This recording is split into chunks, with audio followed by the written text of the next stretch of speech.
Am I the asshole for insisting my black family be included in my wedding photos? When I, 31M, was 16, my sister outed me to my very wealthy, conservative parents. After a long back and forth between them and me, they decided to kick me out 2 days after my 17th birthday. I was close with one of my best friend's parents, and they generously took me in at their house in the Bronx. In the 6 months I lived there, my friend's mom became my mom, and her dad became my dad. When my friend's family would explain who I was to other people, they would always say they're my black family, or black mom, black dad, etc., and say my white family was taking some time to figure things out. Eventually, my bio parents accepted me, something my black family was very supportive of, and I moved back to my childhood home, but I would always call my black mom and dad and would visit from time to time. They never stopped being my family. Next week, I'm getting married to a wonderful man, and my biological parents are paying for a large portion of the wedding. I'm insisting that my black family be included in my family-only wedding portraits, but my bio parents are saying they're not really my family. I am not planning on backing down, but because my bio parents are paying, I'd like to know, am I the asshole? Not the asshole, but you should be aware that your bio parents' generous offer probably comes with strings attached. After all, their love did. Be prepared to change your plans accordingly if your financial support is pulled. A $500 wedding where you call the shots beats someone else's expensive wedding any day. I'm sorry you have to deal with this, and congratulations on your upcoming nuptials. Edit. Wow. Thanks for the awards y'all, but Op is the deserving one. Heart. Not the asshole. But personally, if I were you, I wouldn't even want photos taken together. I would do bio family and chosen family separately. And you know what? I would only display my chosen family's photo. Not the asshole. It's nice that you want your other family included. If someone has to be ta, then your bio family may be ta in the situation. You're all good though, in my opinion. Not the asshole. I wouldn't push it right now, but when the time comes I would put my foot down and insist they be included, or put aside some time to take photos with just your black family. Lol. Pay the photographer a lil extra to extend their time for you to have some shots with your other family. And make sure you hang that photo up right next to your biological parents' photos.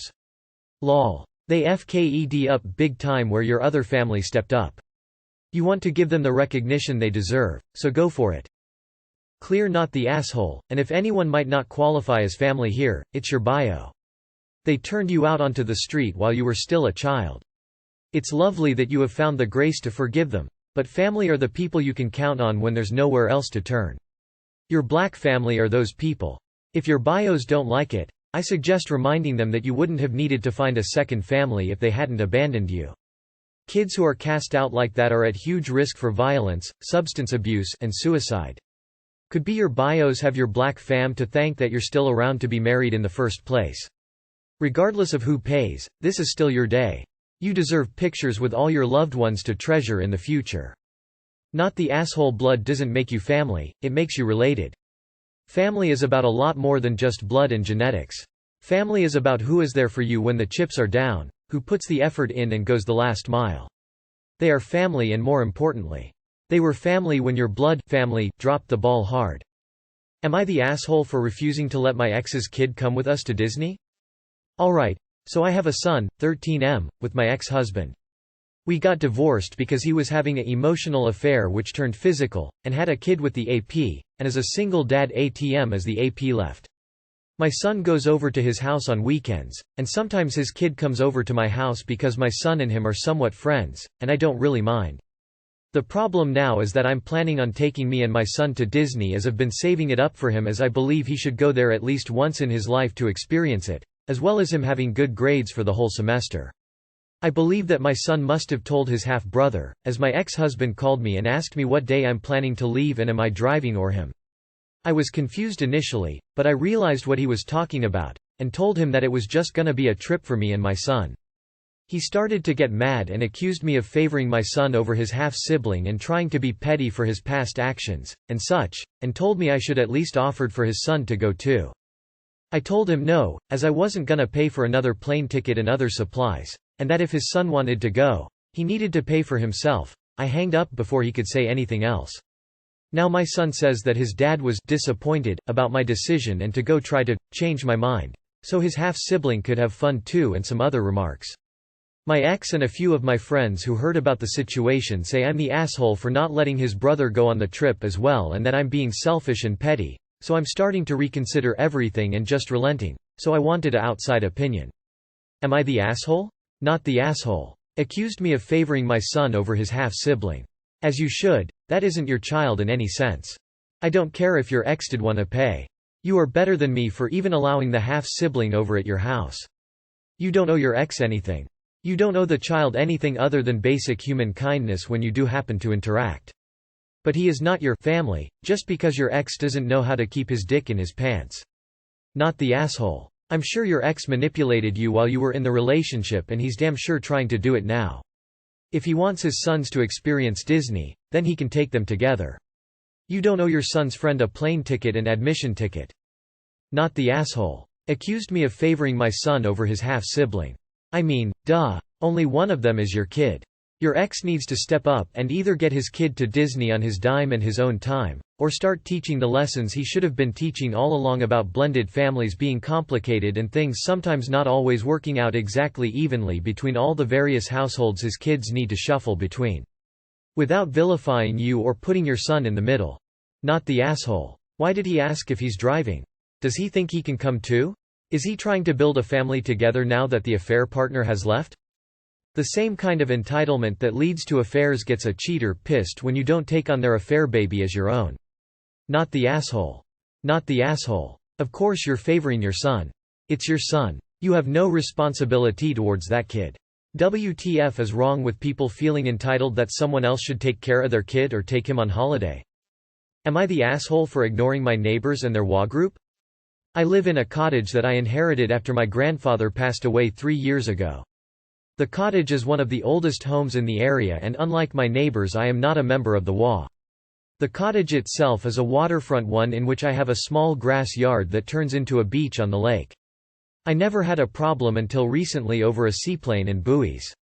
Due to having a private pilot's license and being really fortunate, I own a Piper Super Cub on floats. When I am not flying, the plane is either tied to my dock or is pulled up onto the beach and strapped down when the weather is bad. And #X200B. A month ago I decided to make some new additions to my property. These additions were 2 lines of buoys at the edge of my property with signs on each. The buoys extend 15 feet past my dock and are still technically on my property. The signs themselves are ones that I got custom-made warning about prop wash. I decided to add the buoys and signs because whenever I take my seaplane out there are sometimes boaters, kayakers who will stop to watch me leave. Normally this is not an issue if they keep their distance, however recently they have been getting too close for comfort. And #X200B. With the addition of the buoys, I can keep a 100 by 300 feet safety rectangle. This makes it so that at the bare minimum I will always have around 100 femaled off of each wing of safe space. Additionally, it prevents people from cutting me off when I come to dock or park on the beach. About a week and a half ago I got a letter from the WA. And #X200B. The WA is demanding I move my plane to a local seaplane base as well as remove my buoys and signs.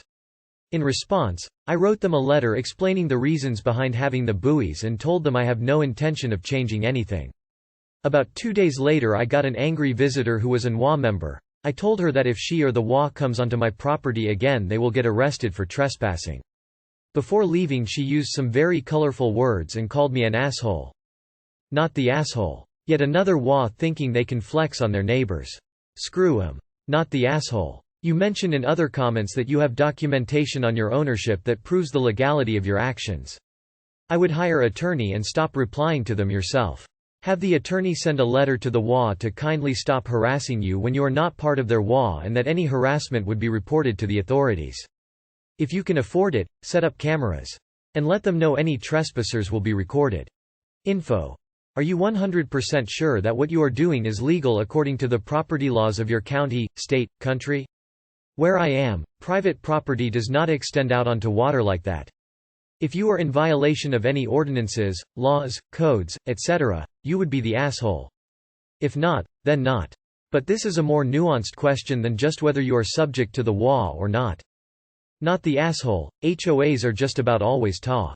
I understand the benefits to an WA, and why some people choose to be in them, but they attract control freaks. Imagine the audacity of demanding someone change how they use their own property even when they're not in your club of complainers. Not the asshole. Do what you want, you're allowed to do whatever you please on your property. Not the asshole. HOAs are so frigging toxic.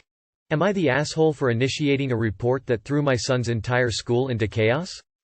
I have a kindergarten-aged son, Jay. Jay's birthday was in early February, and when I asked him what he wanted for a birthday present, he said he didn't want to go to school anymore and if he could stop.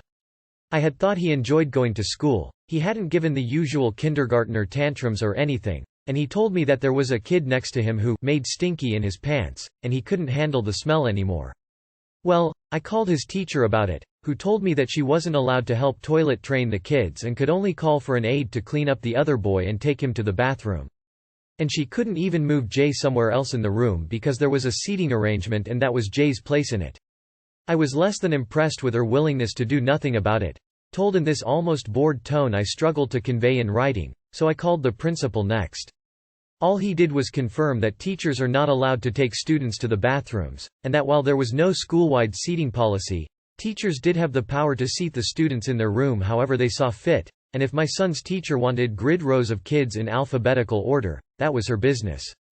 He seemed honestly baffled by why I didn't want my child sitting next to another kid who regularly shat himself. I was, to put it bluntly, quite angry at this point, and retained an attorney to help me discuss my options and see what pressure we could apply to the school. My lawyer got in touch with the county's education department or whatever it's called, and we're making plans to move Jay to a different school for the next year. But there was an announcement that the principal of the current school is being let go. There's some ad hoc executive council running the school now, and everything's in chaos. They're also firing a bunch of the teachers, and apparently the local teachers' union is talking about taking action, although they have not done it yet. I wanted Jay out of the situation. But looking back, I could have just changed his school. Now it looks like I took a giant wrecking ball to the school, and possibly impacted literally hundreds of other students' education. Am I the asshole? This got way out of control. Well, regardless, I don't think you the asshole, so not the asshole. But I think you are jumping to conclusions to think this is why it's all happening. Maybe your report made them start to investigate things, which opened up more issues. But I really doubt a single incident is causing all of these issues. Info. What makes you think the two things are related? Not the asshole. Imagine being a little kid stuck sitting in his own mess until an aide can come to take him out. All the other kids know about his problem and don't want to be near him. If that child has a medical situation, it needs to be addressed. If it's a behavioral situation, it needs to be addressed. The school isn't imploding because you wanted your kid's seat moved. It's imploding because as soon as high-level people started looking closely at the school, they started finding big problems.